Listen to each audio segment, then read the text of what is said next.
Hello दोस्तों, कैसे हैं आप लोग। मैं आनंद तिवारी मेकजोन के यूट्यूब चैनल पर आप सभी मित्रों का स्वागत करता हूं।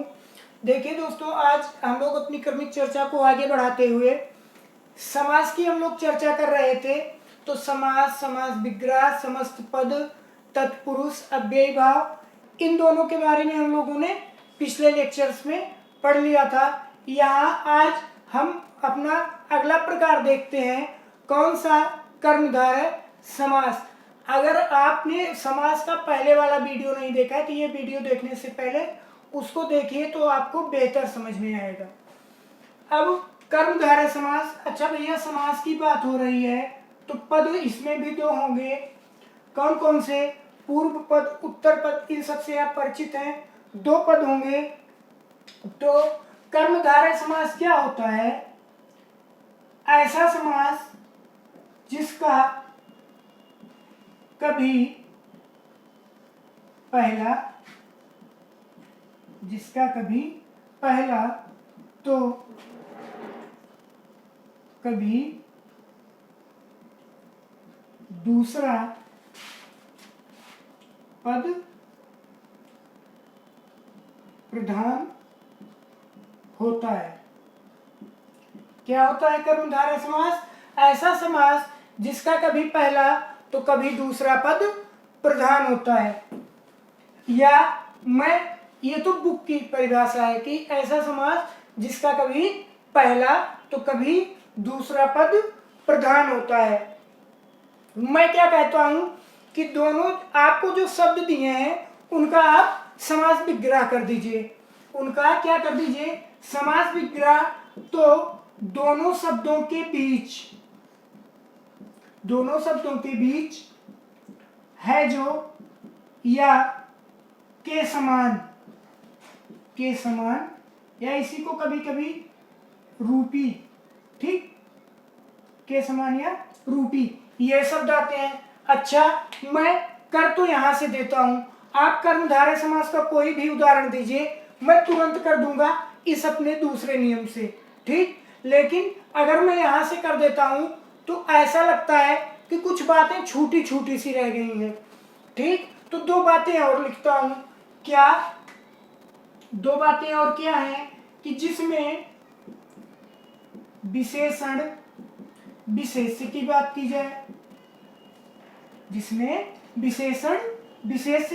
की जाए, और दूसरी बात क्या लिखता हूं? कि जिसमें उपमेय और उपमान की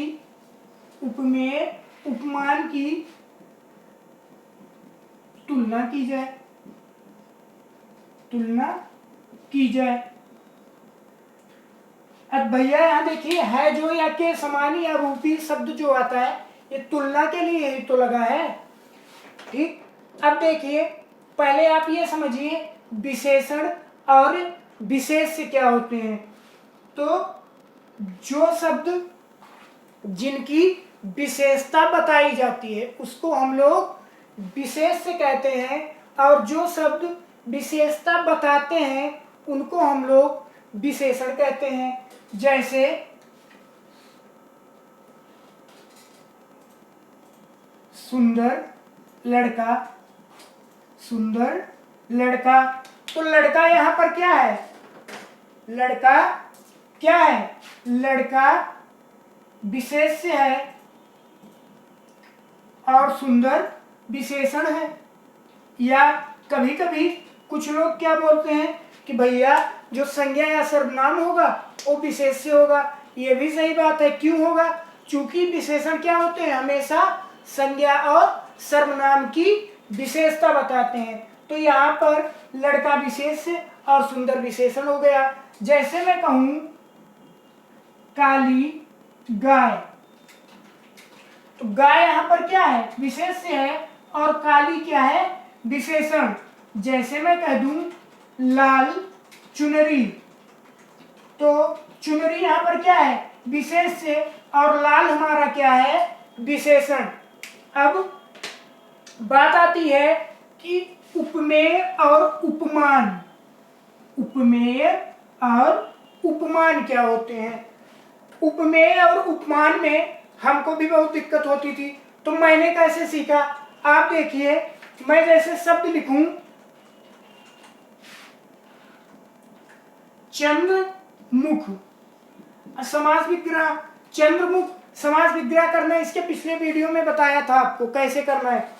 अब चंद्र कहूं कि चंद्रमा कह दूं, चंद्रमा कह दिया, जो आसान हो चंद्रमा, मुख यानी कि मुख, तो चंद्रमा के समान मुख, चंद्रमा के समान मुख या चंद्रमा रूपी मुख।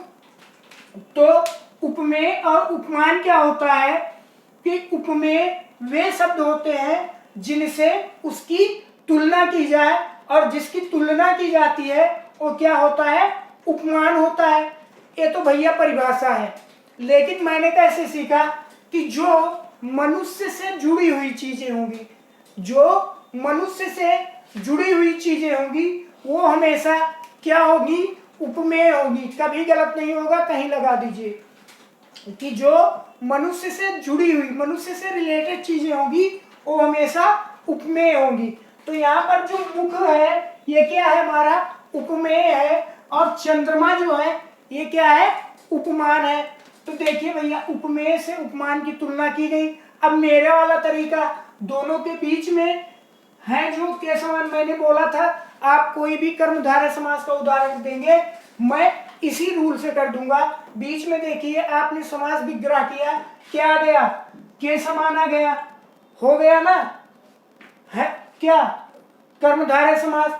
अब जिसका कभी पहला तो कभी दूसरा पद प्रधान हो, कैसे, जैसे चंद्रमुख, तो चंद्रमा के समान मुख, तो इसमें मुख नहीं इंपॉर्टेंट है, चंद्रमा, चंद्रमा नहीं इंपॉर्टेंट है, मुख इंपॉर्टेंट है। ठीक, जैसे मैं कह दूं चरण कमल, तो क्या होगा, चरण रूपी कमल या चरण के समान कमल। अब इसमें आपको उपमेय उपमान बताना होगा, तो कमल तो मनुष्य से रिलेटेड हो नहीं सकता, रिलेटेड क्या होगा, चरण, तो चरण क्या होगा, मनुष्य से रिलेटेड, चरण उपमेय होगा और कमल उपमान होगा। अब देखिए दूसरा वाला हमारा नियम, के समान आया ना, बीच में कौन सा समास, कर्मधारय। अब मैंने कहा पहली बात बुक वाली कि जिसका कभी पहला तो कभी दूसरा पद प्रधान होता है, कैसे, जैसे चंद्रमुख में चंद्रमा के समान मुख, तो यहाँ पर चंद्रमा इंपॉर्टेंट नहीं है, क्या इंपॉर्टेंट है, मुख इंपॉर्टेंट है। जैसे यहाँ पर कहा चरण कमल, चरण के समान कमल, तो यहाँ पर कमल नहीं, चरण इंपॉर्टेंट है, यानी कि इसमें दूसरा पद प्रधान और इसमें पहला पद प्रधान हुआ। तो आप देख रहे हैं दोनों उदाहरणों में कि इसमें उत्तर पद, इसमें पूर्व पद, तो जिसमें कभी पहला पद कभी दूसरा पद प्रधान होता है वहां कर्मधारय समास होता है। जैसे और उदाहरण देखिए, जैसे मैं कह दूं नील गाय, नील गाय का समास भी क्या करूं, तो क्या कहूं, नीली गाय कह दूं कि नीली है जो गाय कह दूं, तो मैंने कह दिया नीली है जो गाय, वो क्या है, नील गाय। सबसे आसान तरीके से आप खोलिए उसको, नीली है जो गाय, उसको हम लोग क्या बोलेंगे, नील गाय। बीच में देखिए है जो आ गया, कौन सा समास, कर्मधारय समास। ठीक, अच्छा, जैसे आप लोगों ने बहुत सुना होगा गांव देश में या बोलचाल की भाषा में छुट भैया नेता। ठीक, तो छुट भैया, छुट भैया, छुट भैया, क्या इसमें समास होगा, बिल्कुल होगा।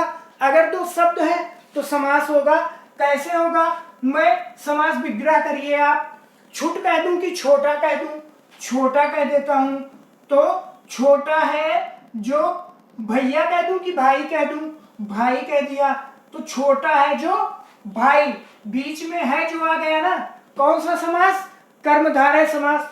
और उदाहरण क्या क्या होते हैं इसके, जैसे महापुरुष, महापुरुष पुरुष, प्रधानाचार्य, नवयुवक, नवयुवक, महापुरुष, महान है जो पुरुष, है जो आया ना बीच में, मैंने कहा आपसे कि मैं इसी से है जो के समान से ही, एकदम ध्यान में रखिए, तुरंत आप बता देंगे। प्रधानाचार्य, प्रधान है जो, आचार्य कौन सा समास, कर्मधारय। नवयुवक, नया है जो, युवक कौन सा समास, कर्मधारय समास। और जैसे पाषाण हृदय, पाषाण हृदय, पाषाण हृदय का समास विग्रह क्या, पाषाण के समान हृदय, पाषाण मतलब पत्थर, तो आप आसान भाषा में कहिए पत्थर के समान हृदय वाला। और जैसे मृग नयन, मृग नयन, अब मृग तो नयन के समान हो नहीं सकता, नयन ही मृग के समान होगा, तो मृग के समान नयन क्या होगा, मृग नयन। तो इस तरह से ये कर्मधारय समास के कुछ उदाहरण थे। कैसे करना है मैंने बता दिया।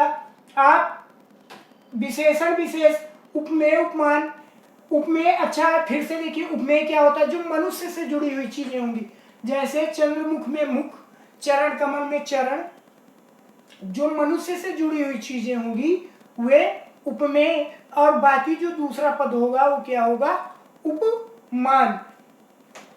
और एक बात कर्मधारय समास की सबसे महत्वपूर्ण, आपको कुछ नहीं देखना है, आप समास विग्रह करिए उसका।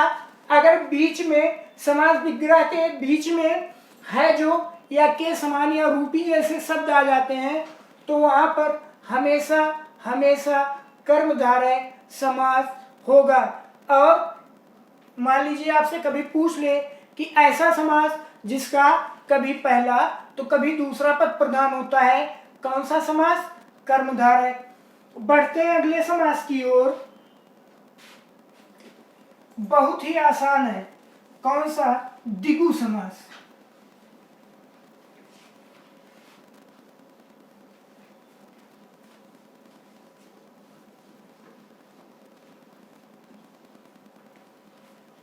कौन सा, द्विगु समास।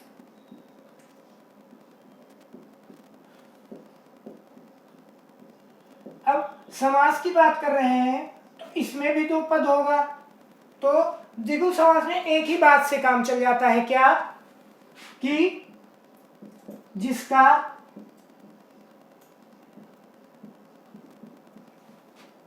पहला पद या इसी को पूर्व पद कहते हैं, जिसका पहला पद संख्या वाची हो, उसे हम लोग क्या बोलेंगे, द्विगु समास। जैसे उदाहरण देखिए, दोपहर, दो पहरों का समूह, चौराहा, चार राहों का समूह, त्रिभुज, तीन भुजाओं का समूह, नवरात्र या नवरात्रि, नव रातों का समूह, अठन्नी, आठ आनों का समूह। सब में देखिए पहला पद यहाँ पर 2, 4, 3, 9, 8, सब में पहला पद संख्यावाची, तो कौन सा समास, द्विगु समास। अब अच्छा यहाँ पर एक और बहुत महत्वपूर्ण बात यहीं पर जान लीजिए, जैसे अठन्नी है तो इसमें द्विगु समास है। अच्छा जैसे मैं लिख दूं 33, 25, क्या इसमें द्विगु समास होगा, संख्यावाची है, तो इसमें द्विगु नहीं द्वंद्व समास होगा। कैसे होगा, अभी मैं जब द्वंद्व समास पढ़ाऊंगा तो वहां पर चर्चा करूंगा। अगर ऐसे लिखा है 33, 25 तो द्विगु नहीं द्वंद्व होगा, लेकिन जैसे लिख दिया 25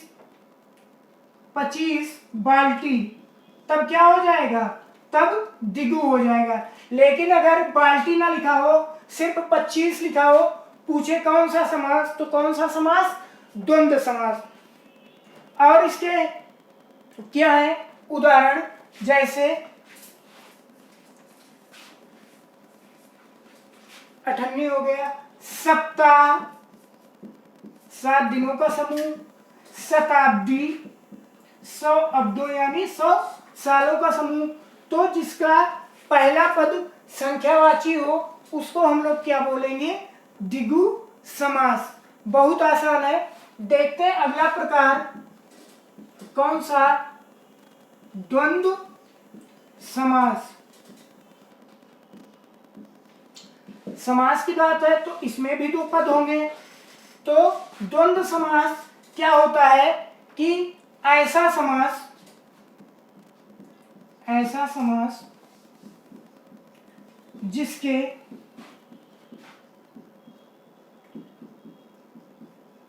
दोनों पद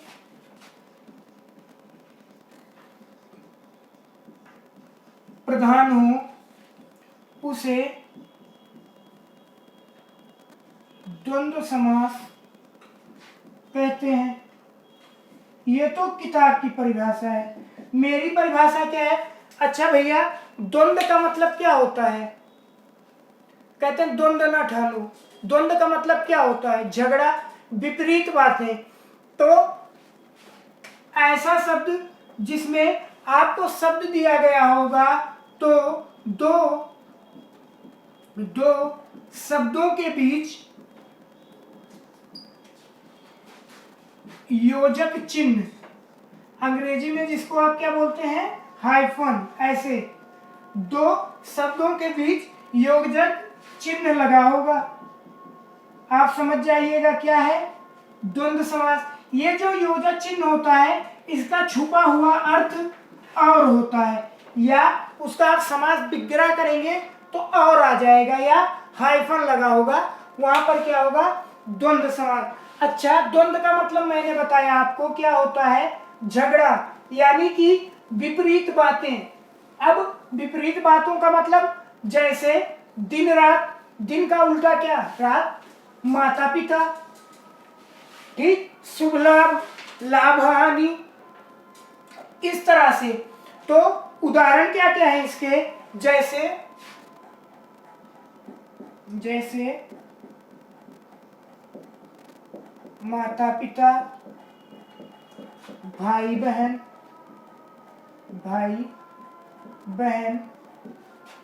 गुण दोष, लाभ हानि। यहां से तो आप बहुत आसानी से सीख गए, लेकिन कभी कभी कुछ ऐसे शब्द दे देता है जिसमें हाइफन लगा ही नहीं होता, लेकिन आप उसको देखेंगे, समास विग्रह करेंगे, तुरंत बता देंगे कि द्वंद्व समास है। जैसे धर्मा धर्म, कहीं बीच में हाइफन है? नहीं है। समास विग्रह कर दीजिए।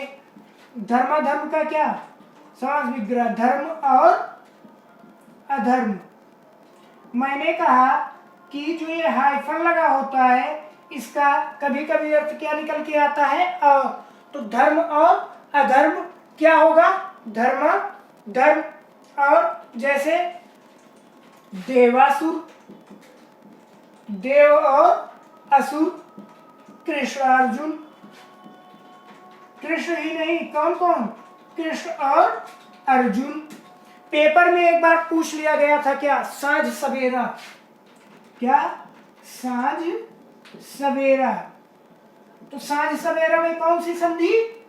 द्वंद्व संधि, साँझ और सवेरा। ऐसे जैसे कई लोगों का नाम होता है हरिशंकर, तो हरि और शंकर, बीच में क्या आया?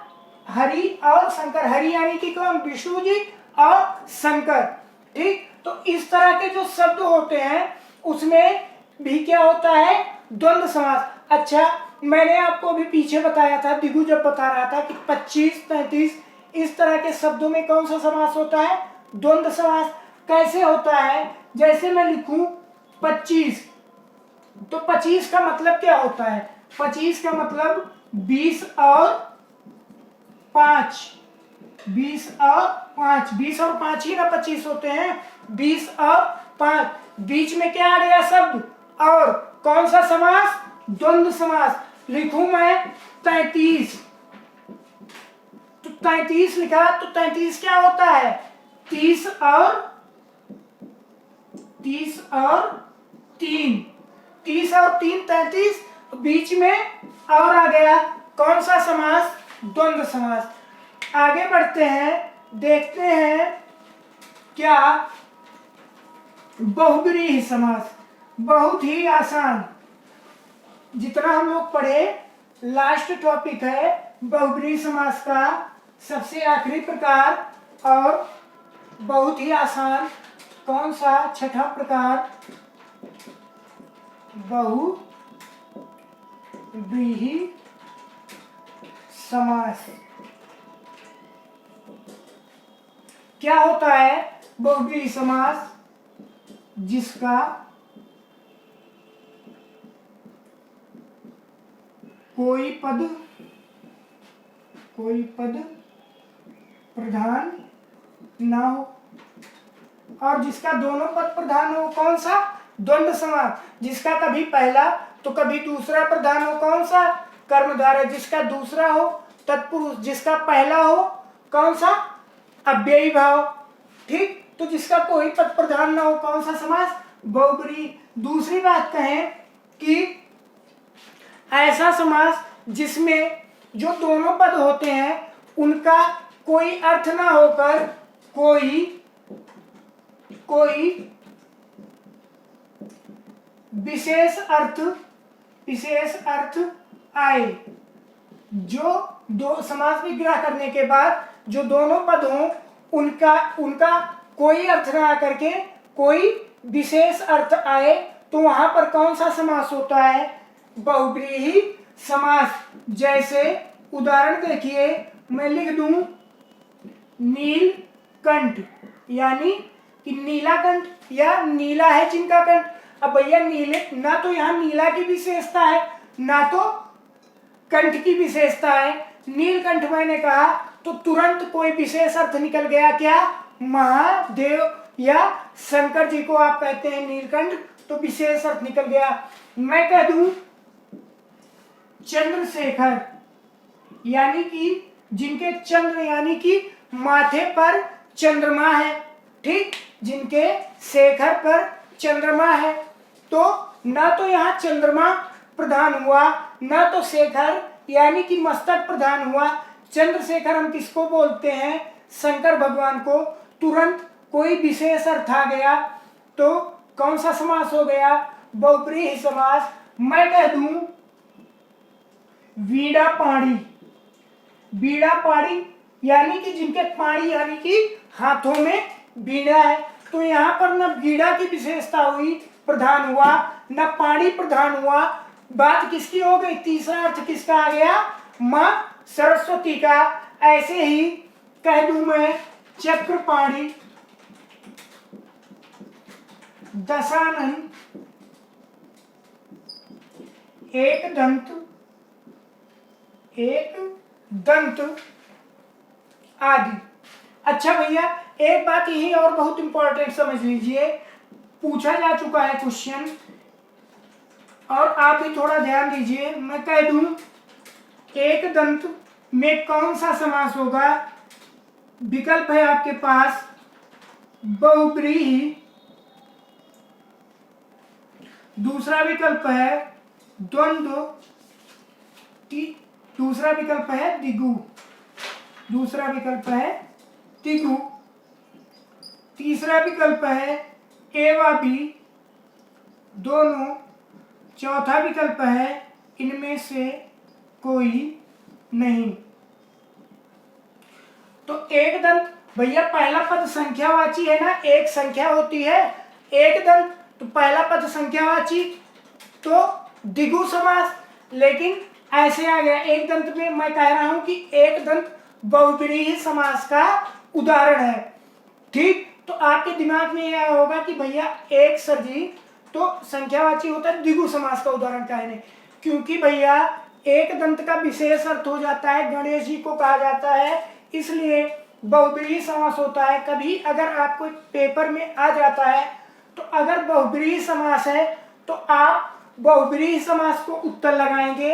अगर बहुब्रीहि समास विकल्प में नहीं है तब द्विगु समास होगा। लेकिन अगर बहुब्रीहि समास विकल्प में है तो आपका उत्तर हमेशा और हमेशा बहुव्रीहि समास ही होगा। इस तरह से समास हमारा पूर्ण रूप से समाप्त हुआ। हम आशा करते हैं कि आपको समास बेहतर समझ में आया होगा।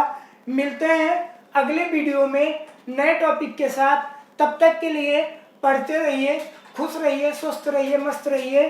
नमस्कार।